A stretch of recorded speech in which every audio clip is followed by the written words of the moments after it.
It is an absolutely gorgeous day in the middle of November. It's 60 degrees out and sunny, and it's supposed to rain the next few days. So we want to take advantage of the nice weather by going on one of my favorite hikes near Moab, Fisher Towers. It's a really beautiful hike, not too difficult, so it's good for the whole family. So I thought I'd bring you along. While hiking the Fisher Towers Trail provides breathtaking views, the drive out to the trailhead along Scenic Byway 128 is equally stunning. We drove in from Colorado, so we took exit 204 on I-70 towards Cisco. The initial stretch of the highway crosses open desert, which isn't that scenic, but you eventually hook up with the Colorado River, which is where things really start getting good. You'll drive alongside the river through towering red sandstone canyons before entering Professor Valley, which is where you'll find a side road that takes you up to the trailhead. The highway is paved, but the side road is dirt. In normal conditions, you should be able to drive up the road with any vehicle as long as you're not towing a trailer, but there are a couple of sections that are washboarded and a little rough, so if you're in a passenger car, make sure to take things slowly. And we're off. So the BLM recently reconstructed the parking area for the trailhead, and there's now a much larger parking lot, so it can accommodate more vehicles. And then the old parking lot is now overflow parking. So we ended up parking at the new parking lot because there's a new little connector trail that we haven't done before. That's what we're on now, heading up to the main portion of the trail. You can see the old parking lot up there. Bless you. First section of the trail, you're kind of dropping down into a little canyon area. Trail is very well marked throughout, so pretty easy to follow.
So as you can see, the trail kind of weaves along the edge of Fisher Towers and kind of goes in and out of different washes.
Now we have the infamous ladder section. Oh boy.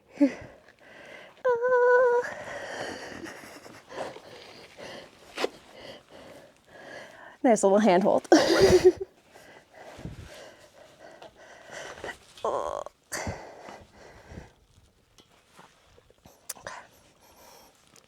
Now it's not so bad.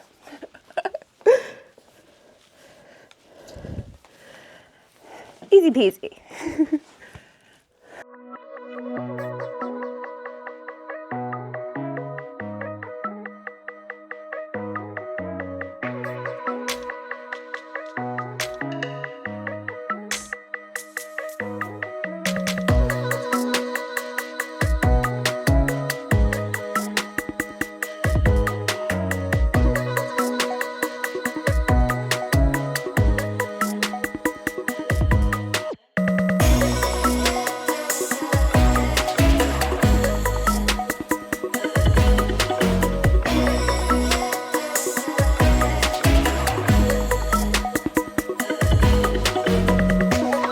So the last time we did this hike was in February a few years ago.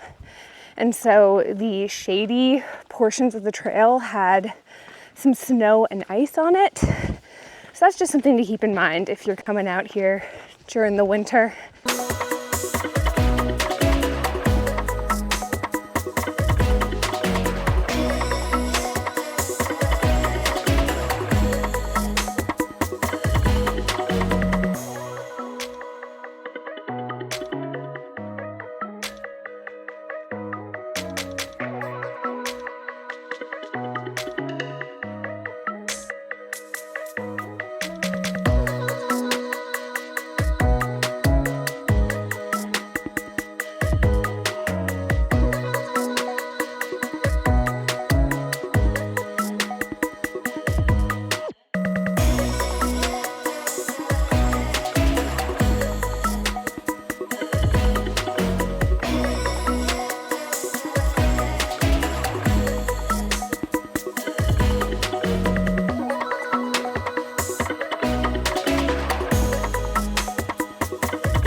And that should give you a pretty good idea of what hiking the Fisher Tower Trail is like.